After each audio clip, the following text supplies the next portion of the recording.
রাজনৈতিক অর্থনৈতিক সন্ধিক্ষণে দাঁড়িয়ে বাংলাদেশ পরাশক্তিদের সামনে চলাই হবে চ্যালেঞ্জ। নতজানু না হয়ে দেশের স্বার্থে কৌশলী সুসম্পর্ক বজায় রাখার পরামর্শ।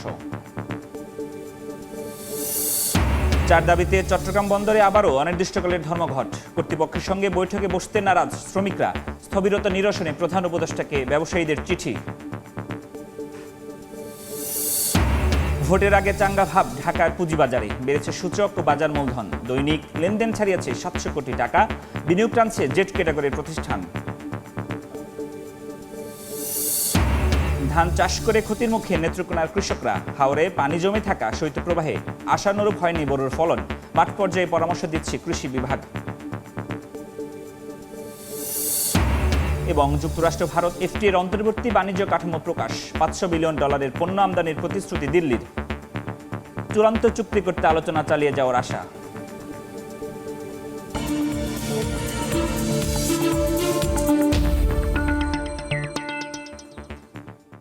দেখছিলেন শিরোনাম। আমন্ত্রণ জানাচ্ছি দেশ ও দেশের বাইরে অর্থবাণিজ্যের নানা খবর নিয়ে আমাদের নিয়মিত আয়োজন এ সময়ের বাণিজ্যে। আপনাদের সঙ্গে আছি আমি ফরহাদুর রহমান। রাজনৈতিক ও অর্থনৈতিক সন্ধিক্ষণে দাঁড়িয়ে নির্বাচন পরবর্তী বাংলাদেশ। জনগণের প্রত্যাশার প্রতিফলনের মধ্য দিয়ে নতুন এক রাষ্ট্র গড়ার পরিকল্পনা করতে হবে নতুন সরকারকে।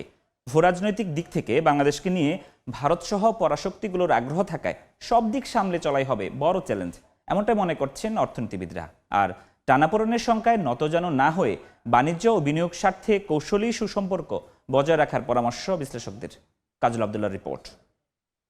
হাজারো মানুষকে হত্যা করা হয়েছে, হাজার হাজার মানুষকে আহত করা হয়েছে। সেই অধিকার আপনারা প্রয়োগ করতে যাচ্ছেন ইনশাআল্লাহ। বাংলাদেশের জন্যই আমাদের লড়াই। আমরা পুরানা বস্তা পচা রাজনীতির যে পর্দা আছে এটাকে ছিঁড়ে খান খান করে ফেলেছি। দীর্ঘ 16 বছর একটি রাজনৈতিক সরকারের স্বৈরাচারী শাসনের পর গণতান্ত্রিক নির্বাচিত সরকারের অপেক্ষায় 18 কোটি মানুষ। তবে নির্বাচিত সরকারের বড় চ্যালেঞ্জ অর্থনৈতিক উত্তরণ, অভ্যন্তরীণ স্থিতিশীলতা ও রাজনৈতিক দলগুলোর মধ্যে গণতান্ত্রিক সংস্কৃতির মেলবন্ধন বজায় রাখা, বলছেন বিশ্লেষকরা। কেউ কিন্তু কারো ডিফিট মেনে নিতে পারে না। সো সেইভাবে একটা রাজনৈতিক কালচারটা আবার আমাদেরকে একটা তৈরি করতে হবে। অর্থনীতিবিদরা মনে করেন অতীতের মতোই একক কোনো দেশ ও বাণিজ্য প্রীতি চাপে ফেলবে নতুন সরকারকে। যদিও বিশ্লেষকদের মত, পরিবর্তনশীল বাস্তবতায় নতুন সরকারকে সমর্থন দিতে হবে প্রতিবেশী রাষ্ট্রকে, সুসংহত হবে দ্বিপাক্ষিক বাণিজ্য। বিশ্ব তো এখন আমেরিকা এবং ভারত তো চায়নার শত্রু। গত যে সরকার ছিল এই 3 জায়গায় খেলতে গিয়ে কোনো জায়গায় সে জিততে পারেনি, এবং পরবর্তী সরকারের ক্ষেত্রেও ভূরাজনীতিটা হবে মেজর চ্যালেঞ্জ। বাংলাদেশ ভারত সম্পর্কের ক্ষেত্রে দুই দেশেরই উচিত হবে সাধারণ মানুষের যে অ্যাসপিরেশন এবং স্পিরিটটা আছে সেটাকে ধারণ করা, যে অমীমাংসিত বিষয়গুলি আছে সেগুলিকে সুরাহা করতে পারবে।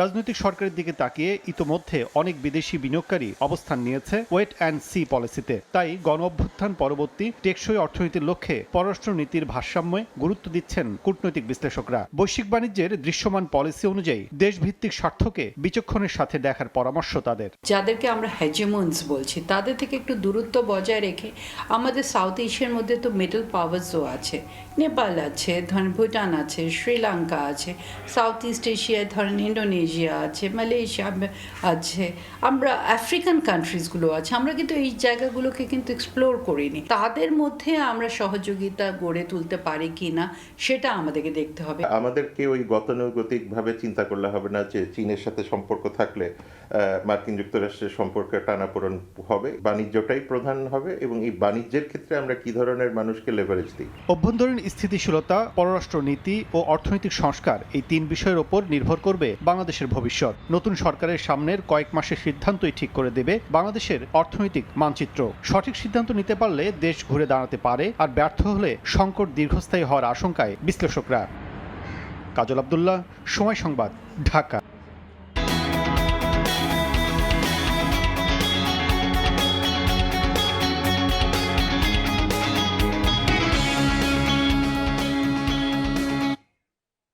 চার দফা দাবি না মানায় আবারও অনির্দিষ্টকালের ধর্মঘটে চট্টগ্রাম বন্দর রক্ষা পরিষদ। এই মুহূর্তে বন্দর এলাকায় আছেন সহকর্মী ফেরদৌস লিবি। সবশেষ জানতে সরাসরি যাচ্ছি তার কাছে। আমরা এই মুহূর্তে অবস্থান করছি বন্দর ভবনের সামনে। কিছুক্ষণের মধ্যেই বন্দর চেয়ারম্যান গণমাধ্যম কর্মীদের সাথে কথা বলবেন।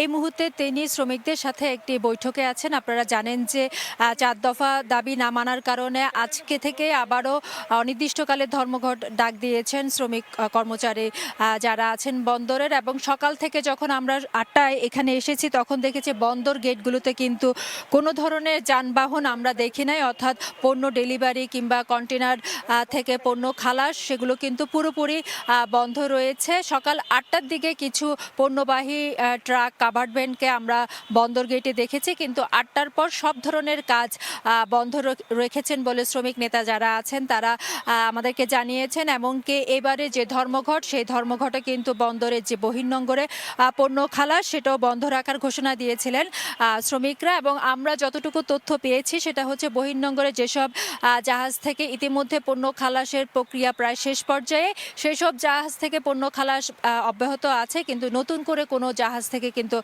পণ্য খালাস চলছে না বলে আমরা তথ্য পেয়েছি। এবং আপনারা জানেন যে গত বৃহস্পতিবার নৌ উপদেষ্টার সাথে শ্রমিকদের একটি বৈঠক হয়। সেই বৈঠকে শ্রমিকদেরকে তিনি আশ্বাস দিয়েছেন যে বন্দরের যে এনসিটি সেই এনসিটি বিদেশিদের হাতে যে ইজারা দেওয়ার প্রক্রিয়া সেটা সরকারি উচ্চ পর্যায়ের সাথে কথা বলবেন। এবং সেই আশ্বাসের প্রেক্ষিতে তারা কিন্তু গত শুক্রবার এবং শনিবার তারা ধর্মঘট স্থগিত করেছিলেন, কিন্তু গতকাল শনিবার দুপুরবেলা শ্রমিকদের একটা সংবাদ সম্মেলন করেন। তারা বলছেন যে নৌ উপদেষ্টার যে আশ্বাস সেই আশ্বাস কিন্তু তারা দৃশ্যমান কোনো অগ্রগতি দেখছেন না। সে কারণে কিন্তু রোববার থেকে অর্থাৎ আজকে থেকে তারা আবারও অনির্দিষ্টকালে ধর্মঘটে যাবেন।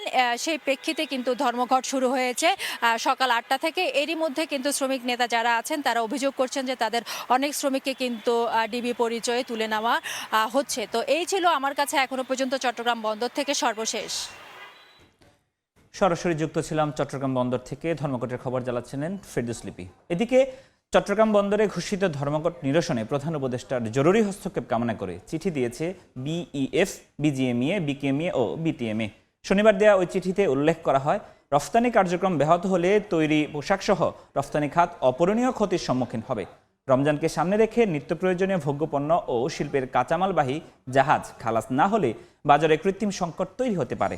আমদানিকারকদের ডিমারেজ চার্জ পরিশোধ করতে হচ্ছে। এ অবস্থায় বৃহত্তর জাতীয় স্বার্থ রক্ষা ও অর্থনীতির চাচা সচল রাখতে প্রধান উপদেষ্টার হস্তক্ষেপ জরুরি হয়ে পড়েছে।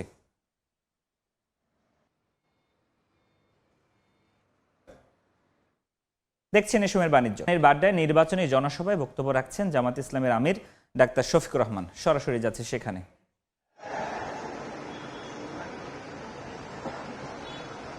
আগস্টের 6 তারিখ থেকে শুরু পর্যন্ত 2026 সালের আজকে ফেব্রুয়ারি মাসের 8 তারিখ এই পর্যন্ত এই উপকর্ম যারা শুরু করেছিল তারা এই উপকর্ম বন্ধ করে নাই।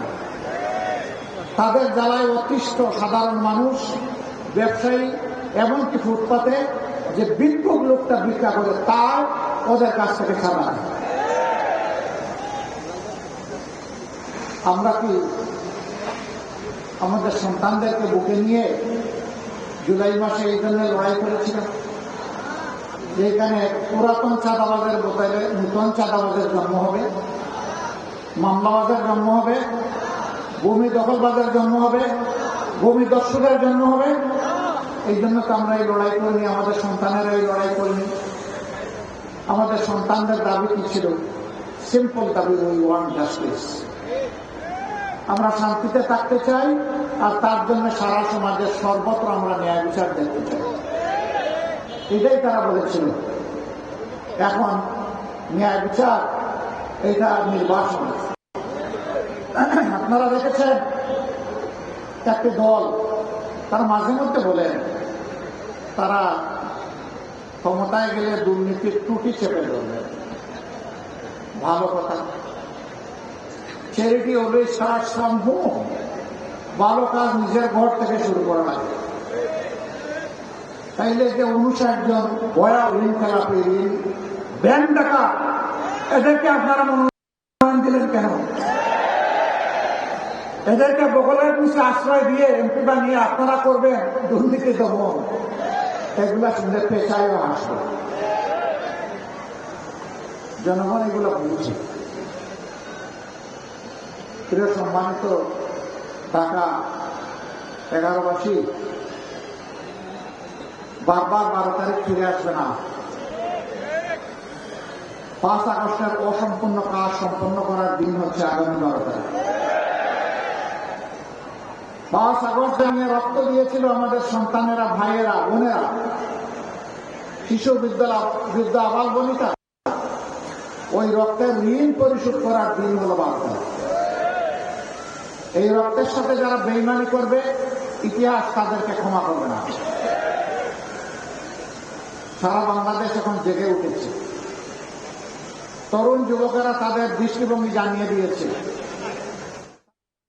জামায়াত আমিরের বক্তব্যের বাকি অংশ দেখতে ভিজিট করুন সময় টিভির ফেসবুক পেজে। 5 ঘন্টার বেশি কাজ করলে অতিরিক্ত কর্মঘণ্টার জন্য নারীকে দেয়া হবে ওভারটাইম। চাকরিজীবী মানুষের প্রায় অর্ধেককে এমন সুবিধা দিয়ে 2040 সালের মধ্যে বাংলাদেশকে $2 ট্রিলিয়ন অর্থনীতিতে পরিণত করতে চায় জামাত। কর্মঘণ্টা কমানোর এমন প্রতিশ্রুতিতে সবচেয়ে বেশি চ্যালেঞ্জের মুখে পড়বে তৈরি পোশাক খাত। অন্যদিকে মাথাপিছু আয় $10,000 আর রাজস্ব আয় বাড়িয়ে সরকারি খাতে ব্যয় করতে চায় জিডিপির 40%। দলটির নির্বাচনী ইশতেহারে দেওয়া বিষয়গুলো কতটা বাস্তবায়নযোগ্য, প্রশ্ন অর্থনীতিবিদ ও ব্যবসায়ীদের। জনসমর্থন নিয়ে সরকার গঠনের লক্ষ্যে উন্নয়নের ফিরিস্তি মেলে ধরে 41 দফা নির্বাচনী ইশতেহার ঘোষণা করেছে বাংলাদেশ জামায়াতে ইসলামী। 5 ঘন্টার বেশি কাজ করলে নারীরা পাবেন ওভারটাইম। শ্রমশক্তি জরিপের তথ্যে দেখা যাচ্ছে দলটির এমন প্রতিশ্রুতিতে দেশে বর্তমানে প্রায় 7 কোটি চাকরিজীবীর মধ্যে অতিরিক্ত বিশেষ এই আর্থিক সুবিধা পাবেন প্রায় 2.5 কোটি মানুষ।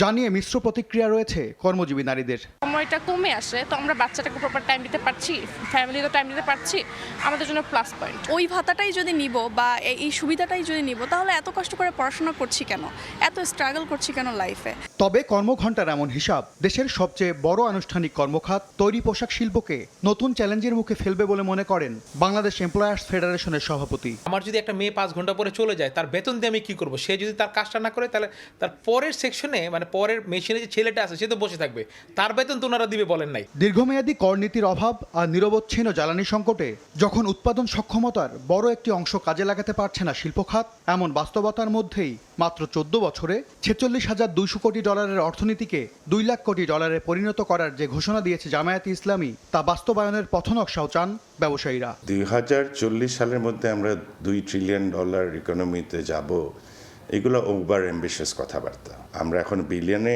খেলতে পারছি না, আবার ট্রিলিয়নে যাব। এ সময়ে $2,820 মাথাপিছু আয় ঠেকবে $10,000। এর জন্য কর জিডিপি অনুপাত 14% নিতে চায় দলটি, আর জিডিপির 40% ব্যয় করতে চায় সরকারি খাতে। তবে সাধারণ মানুষকে দেখানো এই স্বপ্ন বাস্তবায়নে বাস্তবসম্মত রূপরেখা তৈরিকেই বড় চ্যালেঞ্জ হিসেবে দেখছেন অর্থনীতিবিদরা। যদিও টাকা পয়সার একটা হিসাবে ওনারা মনে করতে পারেন যে, কিন্তু আমার মনে হয় সেখানে লেবার ফোর্স পার্টিসিপেশন, যদি ফিমেল লেবার ফোর্স পার্টিসিপেশন যদি বেড়ে যায়, দেশের জন্যে কিন্তু দেশের উৎপাদনশীলতাটা বেড়ে যাবে। বর্তমান যে সামষ্টিক অর্থনৈতিক যে স্থিতিশীলতাকে পুনরুদ্ধার, সেইটা করে আমাদের অর্থনৈতিক যে প্রবৃদ্ধি, এটাকে আমাদের আরও দ্রুততর করতে হবে। সামাজিক অভিগম্যতা এবং বন্টনের ন্যায্যতা, এটা নিশ্চিত করতে হবে যাতে একটা অন্তর্ভুক্তিমূলক একটা আমরা অর্থনীতি এবং একটা সমাজ পাই। দেশকে এগিয়ে নিতে ক্ষমতায় আসা আর বিরোধী দলে থাকা রাজনৈতিক দলগুলোকে সমন্বিত কৌশলে দুর্নীতি নির্মূল আর বিশ্ববাজারে দ্বিপাক্ষিক বাণিজ্যে এগিয়ে নেওয়ার তাগিদ অর্থনীতি বিশ্লেষকদের। MS আরিফিন, সময় সংবাদ, Dhaka. Thai Aluminium. The better is now the best. নির্বাচনের আগে চাঙ্গা ভাব ঢাকার পুঁজিবাজারে। ব্যাপকভাবে বিনিয়োগ টানছে জেড ক্যাটাগরির কোম্পানি। এমন অবস্থার মধ্যে গেল সপ্তাহের 4 কার্যদিবসের 2 দিন দৈনিক লেনদেন ছাড়িয়েছে 700 কোটি টাকা। বেড়েছে সূচক ও বাজার মূলধন। ঊর্ধ্বমুখী প্রবণতায় ঢাকার পুঁজিবাজারে গেল সপ্তাহের প্রথম কার্যদিবসে দৈনিক লেনদেন শেষ হয় 626 কোটি 69 লাখ টাকায়। পরদিন বাড়ে আরও 100 কোটির বেশি, লেনদেন থেকে প্রায় 750 কোটিতে। তৃতীয় কার্যদিবসে কিছুটা কমলেও থাকে 700 কোটির উপরেই। বড় পতনের মুখে পড়ে 587 কোটি 42 লাখ টাকায় শেষ হয় শেষ দিনের শেয়ার বেচাকেনা। লেনদেনের এমন চাঙ্গা ভাবের মধ্যে গেল সপ্তাহে ঢাকার পুঁজিবাজারের প্রধান সূচক বাড়ে 80 পয়েন্ট। চলতি বছর প্রথমবারের মতো বাজার মূলধন 7 লাখ কোটি টাকার উপরে ওঠে গেল সপ্তাহেই। এমন আশা জাগানো লেনদেনে দাম বৃদ্ধির শীর্ষ 10 কোম্পানির তালিকায় গেল সপ্তাহে বাজে খ্যাত জেড ক্যাটাগরির প্রতিষ্ঠান রয়েছে 9টি, 7টি ছিল আগের সপ্তাহে। বিপরীত চিত্র দাম কমতির শীর্ষ 10 প্রতিষ্ঠানের তালিকায়, যেখানে 9টি রয়েছে এ ক্যাটাগরির প্রতিষ্ঠান আর একটি বি ক্যাটাগরির। যেখানে 9টি রয়েছে এ ক্যাটাগরির প্রতিষ্ঠান আর একটি বি ক্যাটাগরির। এই তালিকায় নেই জেড ক্যাটাগরির কোনো কোম্পানি। গত কয়েক বছর ধরে যদি আমরা দেখি যে সবচেয়ে বেশি ক্ষতিগ্রস্ত হয়েছে আপনার মানে জেড ক্যাটাগরি আমি বলবো না, আমি বলবো যে আপনার যে শেয়ারগুলি ফান্ডামেন্টালি স্ট্রং না, যেগুলি সাস্টেইনেবল না, সেইখানেই সবচেয়ে বেশি বিনিয়োগকারীদের ক্ষতির কারণ হয়েছে। এখন এই ধারাটা থেকে যদি আমরা না বেরোতে পারি তাহলে কোনোভাবেই বিনিয়োগকারীদেরকে রক্ষা করা যাবে না। গেল সপ্তাহে ঘুরে দাঁড়ানো ব্যাংক খাতের 36 প্রতিষ্ঠানে গড় লেনদেন 116.36% বেড়ে ঠেকেছে 133 কোটি 72 লাখ টাকায়। 1% বেশি বেড়েছে সিমেন্ট খাতে। তবে গেল সপ্তাহে বেশ বড় ব্যবধানে লেনদেন কমেছে বিমায়। তালিকাভুক্ত 21 খাতের মধ্যে দৈনিক গড় লেনদেন বেড়েছে 12টিতে। তোফাজ্জল হোসাইন, সময় সংবাদ, ঢাকা।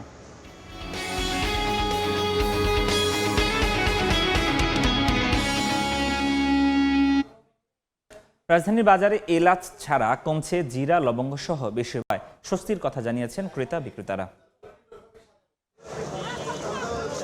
মশলার চাহিদাও রমজানে বেড়ে যায়। পণ্যের চাহিদা বাড়লে দাম বাড়ে, অর্থনীতির এই সাধারণ তত্ত্ব ক্রেতাদের চিন্তায় ফেললেও রাজধানীর কারওয়ান বাজারের খুচরা বিক্রেতারা বলছেন চলতি বছর এখনো পর্যন্ত বেশিরভাগ মশলার দামই রয়েছে স্থিতিশীল। অন্যান্য বছরের তুলনায় যে আপনার রমজানে দাম আসলে হয়তো এটার দাম আরো দ্বিগুণ হয়ে যাবে, কিন্তু এটা এখনো আশা করি প্রভাব পড়ে না। বাজার তথ্য, বর্তমানে ভালো মানের প্রতি কেজি জিরা বিক্রি হচ্ছে 600 থেকে 650 টাকায়। গত বছর এ সময় যা বিক্রি হয়েছে 670 থেকে 750 টাকায়। 1 কেজি লবঙ্গ কিনতে গুনতে হচ্ছে 1400 থেকে 1500 টাকা, আর দারচিনি বিক্রি হচ্ছে 500 থেকে 550 টাকায়। তবে দাম বৃদ্ধির তালিকায় এখনই নাম লিখিয়ে ফেলেছে সুগন্ধিযুক্ত মশলা এলাচ। বর্তমানে প্রতি কেজি বিক্রি হচ্ছে 4500 থেকে 5500 টাকায়। তবে এখনো পর্যন্ত ক্রেতাদের কিছুটা স্বস্তি দিচ্ছে মশলা জাতীয় পণ্য, পেঁয়াজ, রসুন আর আদা। অন্তরা সেন, সময় সংবাদ, ঢাকা। বিমা কোম্পানির নিবন্ধন নবায়ন ফি 5 গুণ বাড়িয়েছে সরকার। বিমা উন্নয়ন ও নিয়ন্ত্রণ কর্তৃপক্ষ IDR এর প্রস্তাবের ভিত্তিতে এই সিদ্ধান্ত নেওয়া হয়েছে। এই ফি বাড়ানোর মাধ্যমে সম্প্রতি বিমা ব্যবসার নিবন্ধন ফি বিধিমালা 2012 সংশোধন করে অর্থ মন্ত্রণালয়ের আর্থিক প্রতিষ্ঠান বিভাগ গেজেট প্রকাশ করেছে। জানানো হয়েছে 2026, 2027 ও 2028 সালে নিবন্ধন নবায়ন ফি হবে প্রতি 1000 প্রিমিয়ামের উপর 2.5 টাকা। 2029, 2030 ও 2031 সালে প্রতি 1000 প্রিমিয়ামের উপর ফি 4 টাকা ও 2032 সাল থেকে এ হার 5 টাকা নির্ধারণ করা হয়েছে।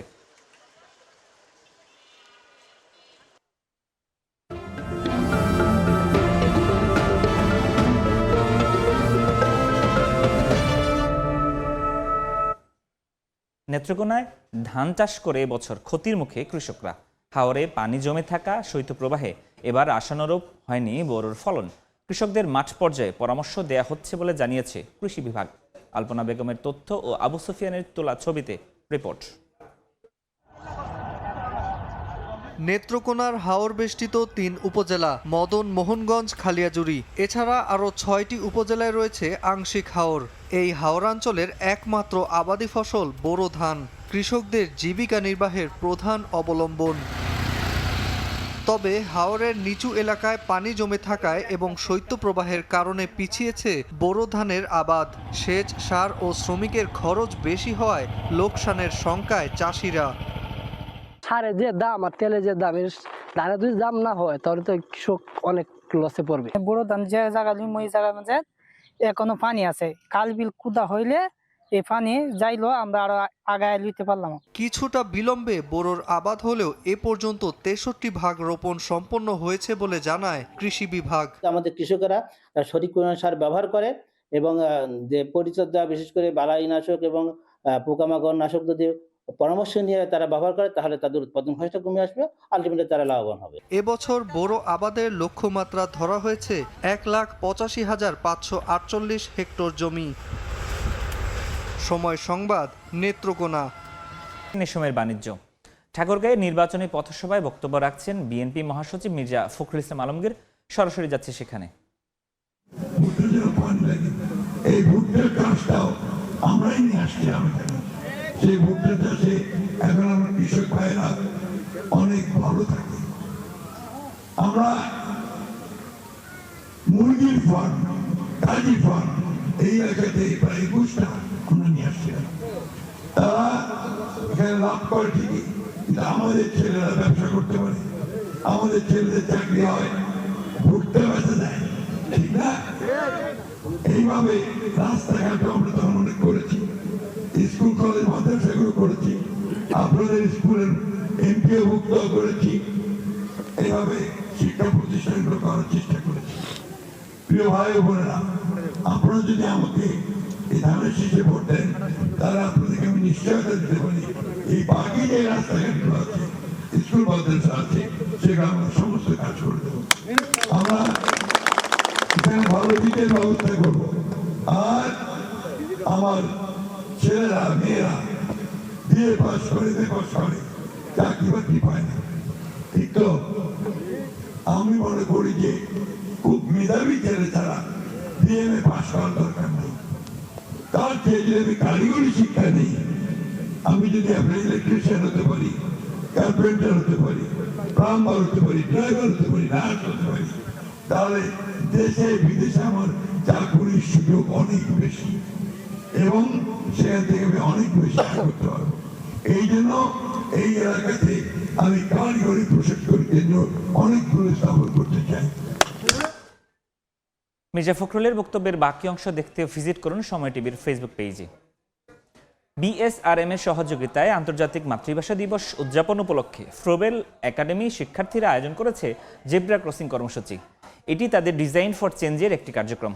শনিবার সকালে চট্টগ্রাম হাটহাজারীর শিখরপুর ইউনিয়নের অক্সিজেন হোয়াইস রোড অনন্য আবাসিক এলাকায় সংলগ্ন বিল্লাপাপের রাস্তাঘাটের এই আয়োজন করা হয়।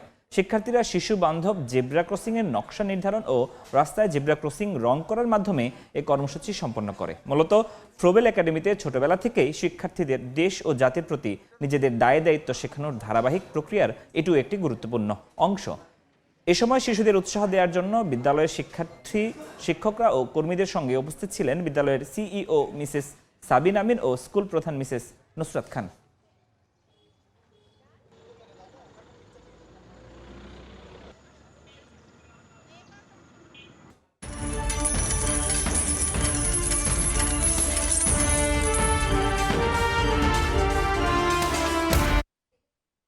স্বর্ণমূল্যের অস্থিরতায় এবার দেশের বাজারে আবারও কমানো হলো দাম।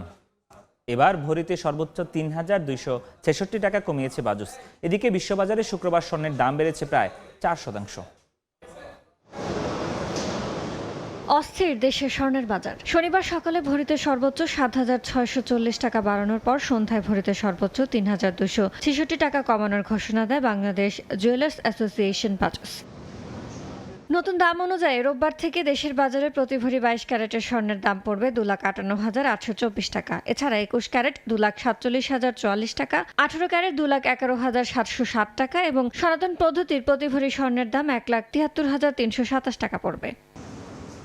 চলতি বছর এ পর্যন্ত দেশের বাজারে স্বর্ণের দাম ২৭ বার সমন্বয় করা হয়েছে, যেখানে দাম ১৭ দফা বাড়ানো হয়েছে আর কমানো হয়েছে ১০ দফা। মার্কিন যুক্তরাষ্ট্রে অর্থনৈতিক মন্দে এবং দীর্ঘস্থায়ী ভূরাজনৈতিক অনিশ্চয়তার মুখে শুক্রবার নিরাপদ বিনিয়োগ মাধ্যম স্বর্ণের দাম ৩.৯৮% বেড়ে আউন্স প্রতি ঠেকেছে $৪,৯৬৮। সপ্তাহ ব্যবধানে ১.৬৭% আর মাস ব্যবধানে বেড়েছে ১১.৪৯%। জানুর শিফাত, সময় সংবাদ। এ পর্যায়ে শীর্ষ সংবাদগুলো জানিয়ে দিচ্ছে আরেকবার। রাজনৈতিক অর্থনৈতিক সন্ধিক্ষণে দাঁড়িয়ে বাংলাদেশ পরাশক্তিদের সামনে চলাই হবে চ্যালেঞ্জ। নত যেন না হয়ে দেশের স্বার্থে কৌশলী সুসম্পর্ক বজায় রাখার পরামর্শ। ৪ দাবিতে চট্টগ্রাম বন্দরে আবারও অনির্দিষ্টকালের ধর্মঘট। কর্তৃপক্ষের সঙ্গে বৈঠকে বসতে নারাজ শ্রমিকরা। স্থবিরতা নিরসনে প্রধান উপদেষ্টাকে ব্যবসায়ীদের চিঠি। এবং ভোটের আগে চাঙ্গা ভাব ঢাকার পুঁজিবাজারে। বেড়েছে সূচক ও বাজার মূলধন। দৈনিক লেনদেন ছাড়িয়েছে ৭০০ কোটি টাকা। বিনিয়োগ টানছে জেড ক্যাটাগরির প্রতিষ্ঠান।